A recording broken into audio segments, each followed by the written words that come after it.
Vous êtes né pour être leader de l'auteur Nongo Mariam Ouedraogo est l'œuvre que nous allons découvrir ensemble dans ce numéro de Espace littéraire. Bonjour Madame Ouedraogo, bienvenue à Abidjan.net. Bonjour Miss Congo, merci, c'est un honneur pour moi d'être en votre compagnie. Quelle réflexion a inspiré l'écriture de Vous êtes né pour être un leader? Une jeune fille en classe de 4e rêve de devenir médecin pour contribuer à améliorer les conditions de prise en charge des malades et de leurs accompagnants dans les hôpitaux africains. Son rêve s'assombrit parce qu'après le baccalauréat, elle n'est pas orientée dans la filière correspondant à ses aspirations. Elle continue d'avancer, portée par son amour pour les études, mais sans savoir en définitive ce qu'elle souhaite faire de sa vie, ce qu'elle souhaite devenir. Elle finit ses études, elle commence à travailler et quel que soit le poste qu'elle occupe, elle a une satisfaction interne qu'elle n'arrive pas à s'expliquer, qu'elle n'arrive pas à justifier. Finalement, un choc émotionnel professionnel qui va durer 2 ans la pousse à raviver ses souvenirs d'enfance et à se poser un certain nombre de questions existentielles, notamment « Pourquoi suis-je sur Terre ?» et « À quoi sert le travail ?» À force de se poser 1001 questions, elle finit par découvrir des bribes de réponses à travers le leadership. Elle décide donc d'aller faire des certifications en leadership. À son retour, parce que c'est clair pour elle, elle décide donc, vous comprenez que Inaya ici, la jeune fille dont je parle, c'est votre auteur que je suis. Donc à partir du moment où j'ai pu trouver ma raison d'être, je me suis dit, il fallait que j'écrive.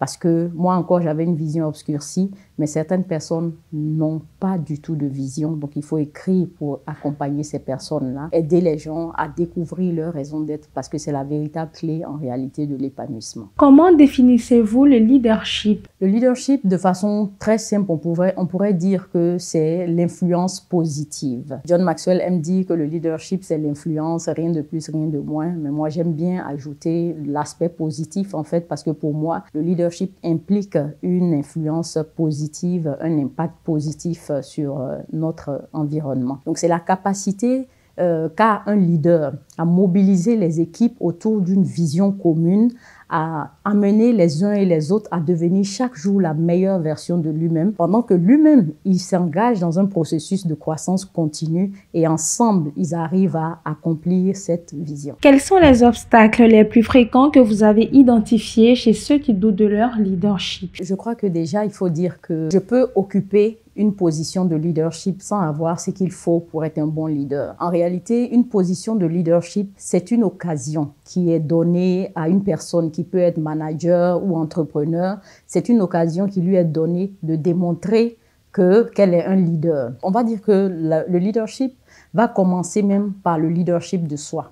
Donc, il faut une bonne connaissance de qui on est, qu'est-ce que nous voulons réaliser dans la vie, quelle est la raison en fait de notre présence sur Terre. Déjà cela, c'est vraiment la base, le leadership de soi, qui va nous permettre d'avoir une bonne estime de nous-mêmes, une bonne confiance en soi avant de chercher à guider les autres. Comme obstacle, on peut trouver cela, la méconnaissance de soi-même, de ses valeurs, de sa raison d'être, etc. On va parler aussi du syndrome de l'imposteur. Je suis à un poste, mais je sens que je n'ai pas forcément ce qu'il faut pour y être, donc je peux être amené à brimer les autres. La méconnaissance même de l'environnement, la méconnaissance de son équipe, l'ignorance même en matière de leadership. En quoi la responsabilité est importante, sinon déterminante pour un aspirant leader? Très belle question. Ça nous ramène donc au chapitre 8 du livre « Vous êtes né pour être leader » qui est intitulé « Ta responsabilité ».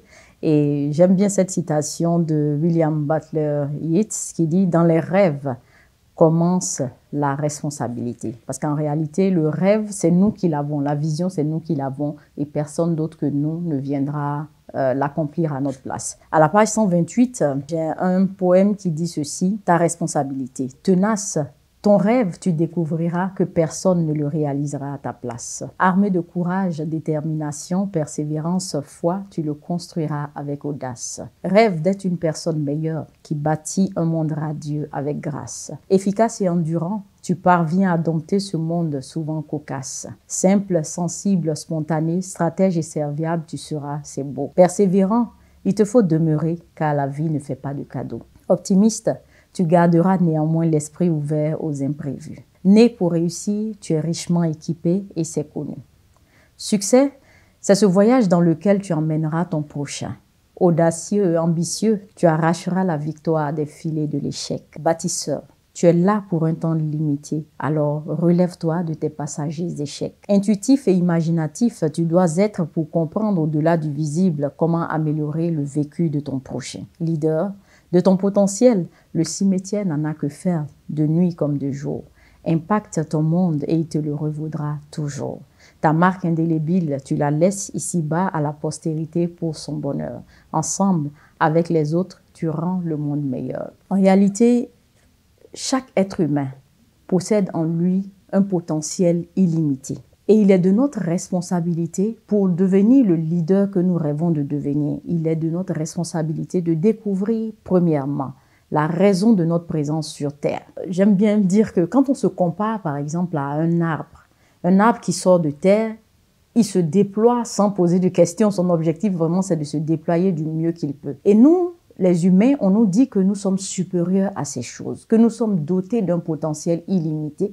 Sommes-nous vraiment en train de déployer tout le potentiel dont nous sommes dotés? Si oui, nous aurons déjà été qualifiés de génies pour avoir fait des choses extraordinaires à répétition. Ce qui veut dire que si vous et moi, malgré tout ce que nous avons déjà réalisé de beau et de bien dans la vie, n'avons pas encore été qualifiés de génies, c'est qu'il y a une réserve incroyable à l'intérieur de chacun d'entre nous qui n'attend que nous pour voir le jour et qu'on ne devrait pour rien au monde emporter un jour de l'autre côté avec nous. Je veux parler de la tombe.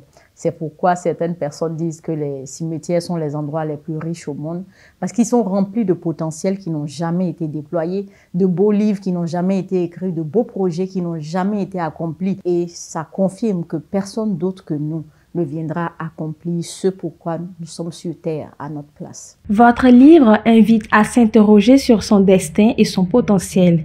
Pourtant, on entend souvent que tout le monde n'est pas destiné à devenir leader. Or, vous affirmez que nous sommes nés pour l'être. Si chacun devient leader, qui restera-t-il pour nous prendre comme modèle ou mentor? Oui, merci. Effectivement, on entend souvent dire cela, mais si tout le monde est leader, qui sera suiveur et tout? Donc le livre vient, comme vous l'avez dit, il vient rappeler à chaque être humain qu'il possède en lui le potentiel pour être un leader dans un domaine précis qui est son domaine de leadership. Mais avant de devenir le leader qu'il est censé être, il doit d'abord découvrir son domaine de leadership pour éviter un jour de se retrouver comme un poisson qu'on va placer au pied d'un arbre et à qui on va demander de faire des exploits. Et ils sont nombreux dans nos sociétés, nombreux dans nos organisations à vivre cette situation malheureuse. Il faut ensuite découvrir son potentiel, le développer et le déployer parce que le potentiel, il est fait pour servir. Malheureusement, on peut traverser cette vie et nous rendre compte au soir de notre existence qu'on a exploité une clé qui nous a ouvert une cabane alors qu'on avait en notre possession une autre qui aurait pu nous ouvrir un palace. Justement, pour revenir à la question, si tout le monde est leader, qui sera suiveur ou bien quel modèle on aura? Je m'accroche, on va dire, à cette citation d'un ancien président américain, John Quincy Adams, qui dit ceci: « Si vos actions inspirent les autres à rêver plus, apprendre plus, faire plus et devenir plus, alors vous êtes un leader. » Je comprends donc que le leadership n'est pas lié à une position.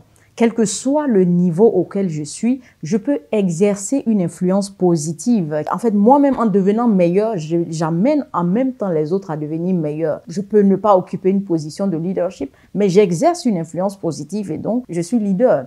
Et j'aime bien parler de nos mamans au marché, gourou, etc. et tout. Lorsque vous les voyez, elles sont une source d'inspiration pour vous. Moi, je le leur rappelle chaque fois que j'en ai l'occasion. Quand on les voit se lever à des heures, voilà, à 4 heures du matin, aller faire le marché, vendre pour pouvoir prendre en charge leurs enfants, pour permettre à leurs enfants de devenir des leaders qui vont impacter la société. Franchement, ces femmes-là, c'est des modèles pour nous. Donc, à tous les niveaux, chaque être humain peut exercer son leadership et ça rend finalement le monde meilleur pour tout le monde. Quels conseils pratiques donneriez-vous à une personne qui aspire à devenir un leader dans son domaine? Je crois que la première des choses, pour devenir leader, il faut chercher à se connaître. La base, la clé du leadership, c'est la connaissance de soi. Savoir qui est-ce que vous êtes. Lorsque vous vous regardez dans le miroir, qui dites-vous que vous êtes? Parce qu'à la fin de la journée, vous êtes la personne avec qui vous parlez le plus de temps possible. Toute la journée, votre cerveau, votre esprit vous envoie des messages, votre cerveau vous envoie des messages. Donc, vous êtes la personne avec qui vous interagissez le plus dans la vie en fait. Donc il faut savoir quel type de message vous envoyez à vous-même. Qui dites-vous que vous êtes? Quelles sont vos valeurs? Quelle est la raison de votre présence sur Terre? Pourquoi vous êtes une personne? Pourquoi est-ce que vous existez? Quand on prend un avion, on sait pourquoi il a été créé. Une maison, on sait pourquoi elle a été créée. Donc vous, humains, quelle est la raison précise pour laquelle vous êtes sur Terre? Donc c'est vraiment les éléments de base. Et lorsque vous arrivez à clarifier la raison de votre présence sur Terre, qu'on appelle aussi votre mission, et que vous vous projetez, parce que c'est quelque chose de grand en général que vous voyez, que vous devez accomplir.